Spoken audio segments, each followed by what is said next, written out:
For generations, the village of Oakhaven lived under a shadow that never lifted. It wasn't a ghost or a myth.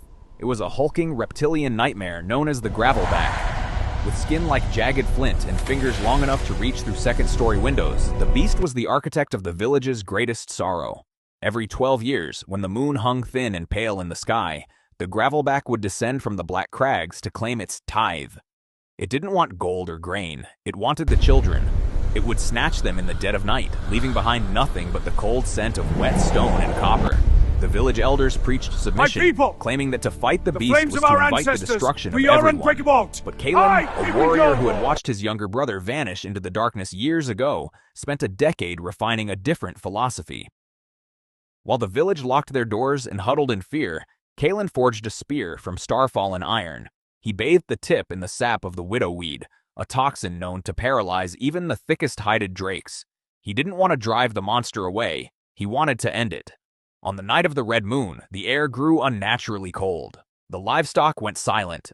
Then came the sound that haunted every parent's dreams, the rhythmic scritch-scritch of obsidian claws dragging against the stone well in the village square.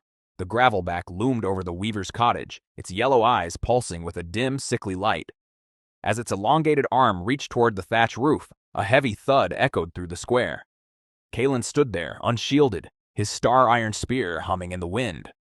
The monster dropped to all fours, letting out a sound like grinding tectonic plates. It didn't see a threat. It saw a larger-than-usual meal.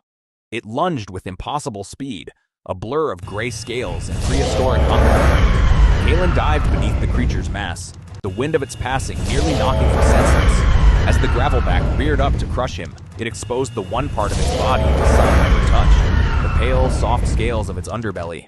With a roar that gave voice to 10 years of grief, Kalen drove the star-iron spear upward. For the lost, he hissed. The widowweed toxin worked instantly. The beast's limbs locked midair. It crashed to the earth, not with a roar, but with a heavy, hollow thud. Kalen didn't hesitate. He reclaimed his spear and struck the finishing blow through the creature's eye, ending the cycle of the crags forever.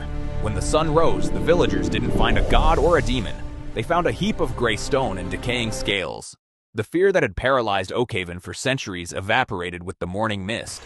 Kalen didn't ask for a crown. He simply sat by the well and watched the children play in the dirt, finally safe to be loud. Finally safe to grow up.